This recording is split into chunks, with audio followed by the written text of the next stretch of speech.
So what is the deal with RFIs? Good evening, Agile acquisition enthusiasts, and welcome back to the Underground Digital Tiki Bar. It's Friday night, and that means it's time for another episode of Agile Acquisitions and Alcohol. So cheers. All right, on tonight's episode, I want to talk about RFIs, or request for information. And there's a lot to unpack here, so please bear with me. RFIs, or requests for information, are the primary method by which the federal government interacts with industry to get insight into the marketplace that they're intending to enter for an acquisition to fulfill supplies or services. The RFI process has got a lot of questions around it, and it requires a lot of resources from both the government and industry side. So I thought maybe we would talk a little bit about the origination of RFIs and what it actually means and what is the actual burden with it. Well, you might be thinking that RFIs, or requests for information, come from FAR Part 10, or market research. While market research the section on market research does prescribe interacting with industry and finding out about your marketplace, it actually doesn't discuss RFIs particularly. It isn't until FAR 15.2 that RFIs actually show up in the Federal Acquisition Regulations. Here's a typical government application problem, right? FAR Part 15 is contracting by negotiations and is intended for more complex acquisitions like major systems.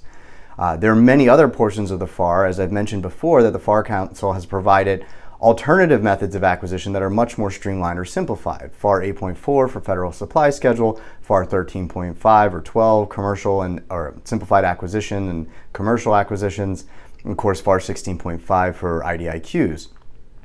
So, RFIs originate in 15.2. Should we not use them unless we're doing 15 acquisitions? Not necessarily. They are a great method.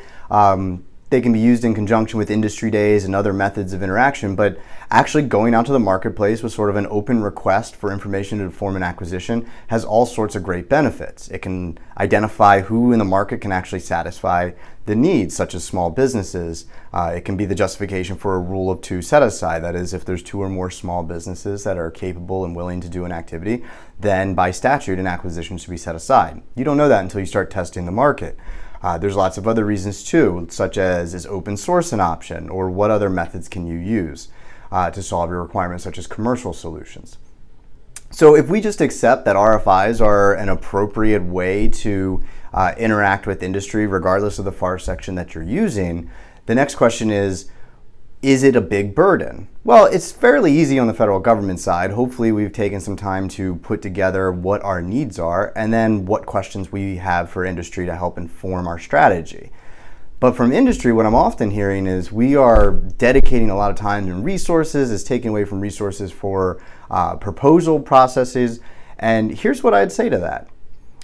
Even though it comes from FAR 15, which might give you the context of, hey, this is like an RFP, and if we don't follow the instructions, we're going to get kicked out. That's not true. Actually, the federal government is obliged to take advantage of all the market research information at its disposal. So it would be inappropriate for the federal government not to review submissions to market research, even if it didn't necessarily comply with the font size or page limits or whatever. That's not suggesting that you submit 800 pages in response to an RFI. I'm just suggesting that if you don't necessarily have time to do a full, thorough response to an RFI, but there's a critical point you want to get across to the federal government, such as consider an open source solution, here's a couple of examples that might meet your need, or consider an off-the-shelf solution, here's a couple, or you're saying you want to do this Agile, you should consider using these methodologies or avoid using reporting requirements such as earned value management. You can just put that in a paragraph and send it off. They'll read it. Now, that doesn't mean they're going to listen to you, but it doesn't matter if you gave them 15 pages of shiny diagrams and beautiful font, they still might not listen to you. So you're still getting your voice and opinion out, and if it's a good one and one that's going to be considered, it's going to be considered anyway. The second thing that I think happens in RFIs is vendors, much like I always say, the federal government can't blacklist you for asking a difficult question. They also can't pick you in an RFI for an award because your RFI response was so pretty. And a lot of times I'll see an RFI response where it's basically like a mini proposal. I mean, it's the full works. I mean, it's really nice graphics, and it goes into great depth of all like the wonderful things the company's ever done.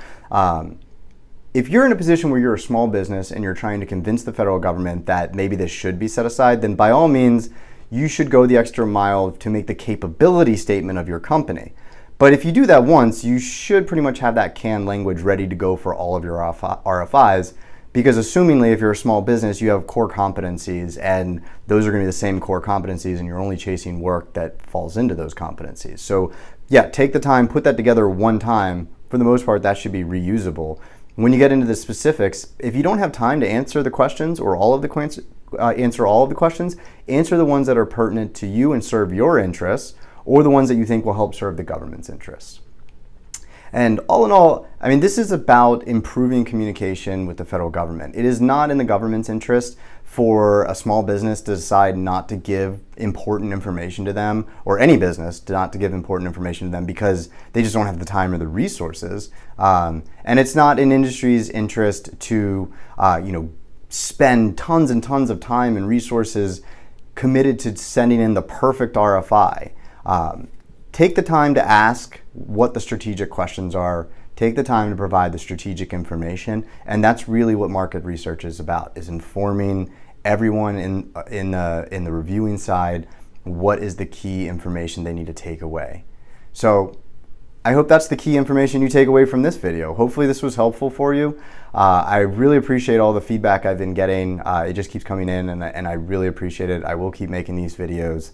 If you have suggestions, let me know. As always, I ask that you subscribe to the videos. It'll make sure you get the current content that comes out, and it helps me know who my audience is so I can tailor these videos to meet your needs.